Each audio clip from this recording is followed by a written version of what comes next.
The following podcast contains mature themes and is intended for an adult audience. Listener discretion is advised.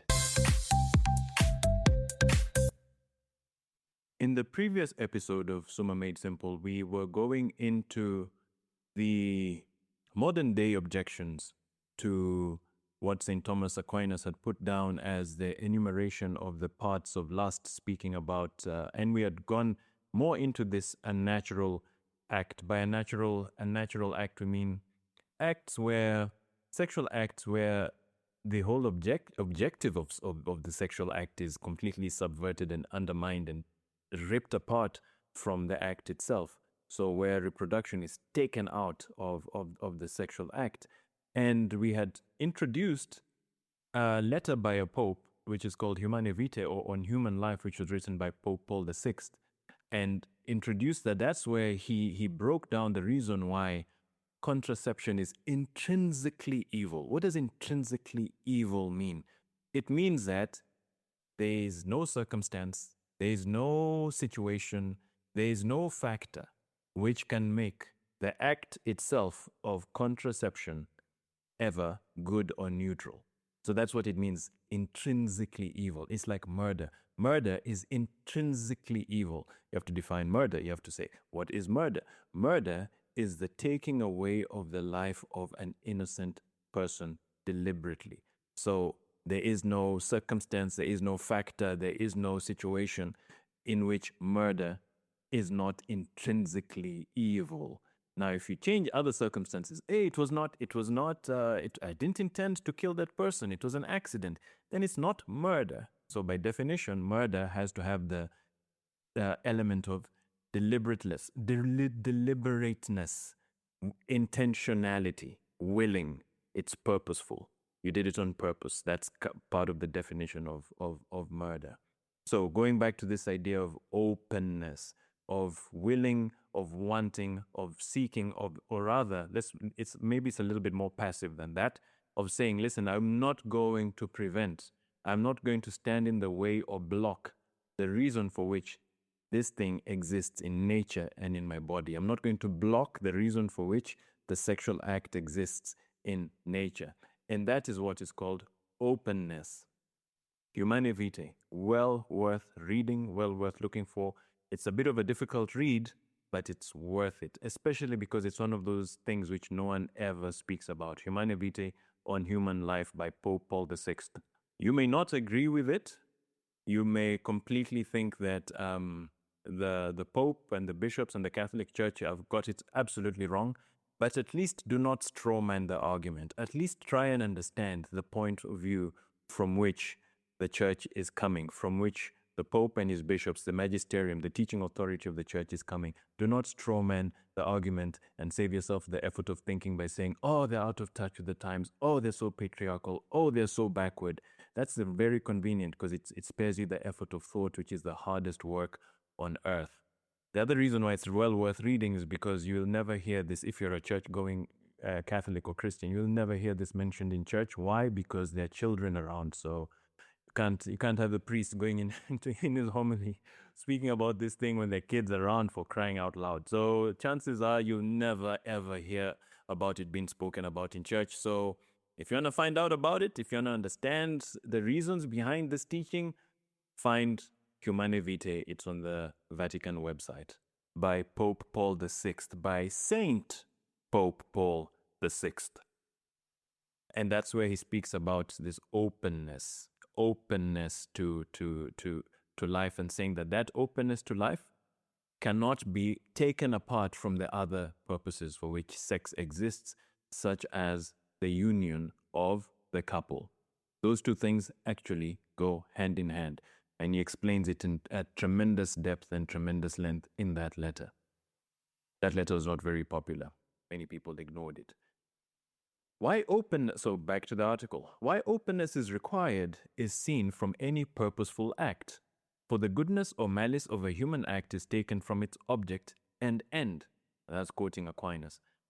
To use a thing while deliberately defeating the very end for it is to set the act against itself, and what is turned against its own purpose harms the one who does it. Let's have an example to understand this better. Consider eating, whose end is nourishment. A man who takes food and then makes himself vomit it up precisely so as not to be nourished, but ostensibly to enjoy the pleasure of eating, but without getting the nourishment, does not merely fail of nourishment, he turns eating against its reason for being and so injures his nature. Which, if you remember correctly, we touched on this when we were speaking about gluttony. And the philosopher Aristotle holds that nature makes nothing in vain. Nature always has a purpose. Nature always has a reason. And to ignore it is to our own detriment. The fault, going back to the article, the fault is not in the pleasure, which is natural, but in tearing the pleasure from the end while barring the end. In other words, don't take apart that which God has put together. Don't tear them apart. Remember, I've said this in a number of episodes now, if you want to understand life in general, and you just want to make good decisions in life, just remember you're not God. And that was the first original temptation and sin was make yourselves like God. The moment that happened, what was the first consequence? Our sexual desires just went wild, and Adam realized that Eve was naked, meaning that he no longer had full control of his sexual desires. That was one of the first things that happened when mankind decided that they were going to try and be on equal terms with God. If we want to understand life in general and just Christianity, we just need to take a step back from trying to be like God and realize that we have to submit our wills to God. If God put two things together, such as nourishment and the pleasure of eating, or such as reproduction and the pleasure of sex, don't tear them apart. Do not tear them apart. That's what this article is driving at. So there is an element there, unfortunately, of faith. And that's what it comes down to. Will you or will you believe? Will you or will you not believe? That's what it comes down to. If you don't believe, there's nothing more, because in a sense, faith kind of opens the mind to understand these things better, and not having faith can completely close the mind to these ideas. But moving on, faith and obedience, because sometimes, the two actually go hand in hand, faith and obedience. Moving on, the sexual act follows the same rule. Do not separate the pleasure from the goal. A sexual act follows the same rule. Its first purpose in nature is the begetting and raising of children. And this is the reason for the union of male and female to even exist at all, so that the two of them can feel bonded and can be united so that they can raise the children better. And the affection of the spouses is joined to that purpose, not set up as a rival that could override it. Therefore, sexual acts whose participants deliberately close them against childbearing, keeping the pleasure while barring the end, as the man keeps the taste while refusing the nourishment of food, are at war with themselves, against nature, and therefore sinful. But sexual acts that cannot result in childbearing only because nature withholds the outcome, while the couple stay open and hinder nothing, are not turned against their purpose. The seed is sown as nature directs, and only the harvest is kept back, and kept back from without, from outside. Such acts are not sinful. So the answer stands. Sexual acts that cannot result in childbearing are sinful when the incapacity comes from the will closing or hindering childbearing. And they're not sinful when it comes from nature alone, while the will stays open to childbearing. And with that, we can then see all the replies to all the different objections which were raised right at the beginning. Reply to objection 1. Remember, objection 1 was the one which stated one power, multiple uses. Granted that one power serves several purposes, and that none here corrupts the others, but no duty is drawn from a bare capacity.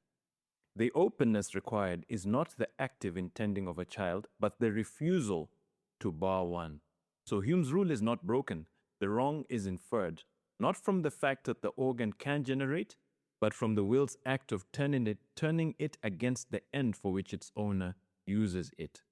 When the tongue speaks, it is not turned against tasting, But when a man vomits to escape nourishment, he does turn eating against its end. And that turning against, not the plurality of uses, is what is condemned. Reply to objection 2. Remember, objection 2 was the one which stated union is complete without a child, that people can come together for other reasons. And the reply to that objection is, granted that affection and comfort are real goods of the sexual act, but it does not follow that they form a purpose able to justify barring childbearing. As Humanae Vitae teaches, the uniting and life-giving meanings are joined by nature and may not be deliberately divided. The union is completed within the generative order, not set against it. That a like affection or a like bonding among the bonobo, the monkeys, can be had while the generative purpose is shut out, proves only that the imitation resembles the real thing, as the pleasure of taste is still had by the man who vomits, though he has emptied his eating of its end. In other words, the person who eats for nourishment as well as for the enjoyment of the food will actually have more pleasure out of the food. Basically, he'll benefit on both grounds in terms of the nourishment and the pleasure from the food, as opposed to a person who eats just for the pleasure and then vomits. Why is that the case? Because the person who eats just for the pleasure and then vomits, number one, doesn't fully complete that action of eating. It's merely an imitation. It's not the real action of eating. And so even the pleasure itself does not achieve its maximum peak. It's merely an imitation of the pleasure of real nourishment that comes from real nourishment. Similarly, with sex, that people who engage in sex and they try to prevent by any means necessary the begetting of children do not enjoy sex as much as the people who don't do this, the people who are open to the natural goal of sex and accept it fully, accept both the reproductive element as well as the unitive or the pleasurable element of it together. So they accept it fully for what it is. Those people are not engaged in imitation of sex, they engage in the real thing. And so the pleasure of sex is also not just a mere imitation of it, but is the real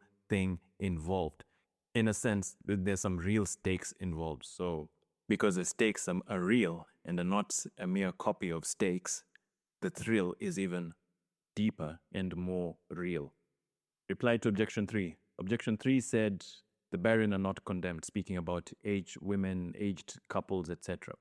Granted that the barren couple and the aged wife are free of sin, but what frees them is never the bare inability to beget, but that they do not prevent the end, they do not bar the end, they remain open and hinder nothing, while nature alone withholds the harvest, and less surely than men suppose, less surely than we think it does.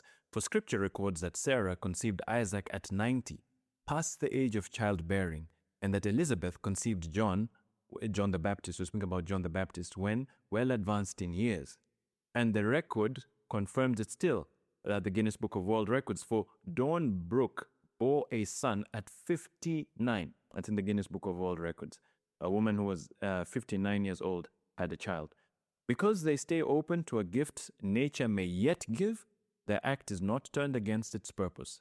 But an act deliberately closed against that purpose is turned against it, whatever the age of those performing it. The difference, the objection, overlooks. So it comes down to the will again.